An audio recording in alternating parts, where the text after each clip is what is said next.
आज बनवायची होती पावभाजी, तर मग मी निघाले पाव आणि थोड्याशा भाज्या आणण्यासाठी. पाव तर मी घेतले. मग त्यानंतर मी गेले भाज्या आणण्यासाठी. इथे पाहू शकता मी गाजर, टोमॅटो हे संपले होते. मग मी त्या भाज्या घेऊन आले. तर ह्या सगळ्या भाज्या मला ज्या पावभाजीसाठी लागणार होत्या, या मी सगळ्या स्वच्छ धुवून घेतल्या आणि त्यांना पील करून कट करत होते. पावभाजीचा कलर येण्यासाठी ना मग त्यामध्ये मी ना बीट पण टाकते, म्हणजे मस्त असा रेड कलर येतो आणि दुसरं फूड कलर टाकायची काही गरज नसते. सगळ्या भाज्या मग मी इथे बारीक करून घेतल्या आणि मी ग्रीन पीस फ्रोझन होते माझ्याकडे, मग ते पण टाकले. इथे सगळ्या भाज्या कुकरमध्ये टाकल्या. थोडासा मी आहे ना पावभाजीचा मसाला शिजताना पण टाकते, म्हणजे छान फ्लेवर येतो त्याचा. आणि इथे ना माझं चॉपर खराब झालं होतं, मग सगळे कांदे मला स्वतः कट करावे लागले. इतकी रडली ना मी. मग त्यानंतर मी घेतले थोडेसे टोमॅटो चॉप करायला मस्तपैकी. आणि इथे मला ही कोथिंबीरची जोडी ना इतकी मोठी भेटली होती, तर मग मी कोथिंबीर निवडली आणि ते ठेवल्या.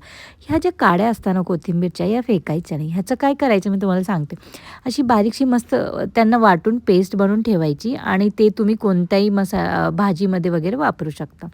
तर इथे माझी भाजी मस्त शिजून आली. कांदा ठेवला मी, कांदा मस्त परतून घेतला. त्यामध्ये टोमॅटो टाकला. मग आपले घरचे मसाले आणि थोडासा परत मी पावभाजी मसाला टाकला. तर झटपट अशी माझी पावभाजी तयार झाली. छोटी ओवा. किती छान आहे माझी छोटा ओवा आहे ती.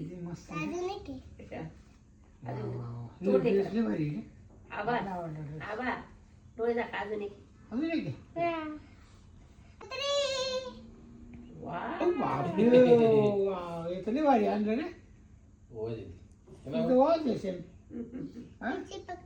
ओवी तिच्या आबांसोबत थोडी मस्ती करत होती, तोपर्यंत मग मी इथे पाव शेकून घेतले. सगळ्यांना पावला बटर लावलेलं खूप आवडतं. मग मी पाव घेतले, त्यांना मस्तपैकी गरम घेतलं आणि इथे आबांचा रिव्ह्यू पाहू. एक नंबर. जेवण झाले आणि आम्ही कपिल शर्मा पाहत बसलो. तर मग असा काही संपला माझा दिवस.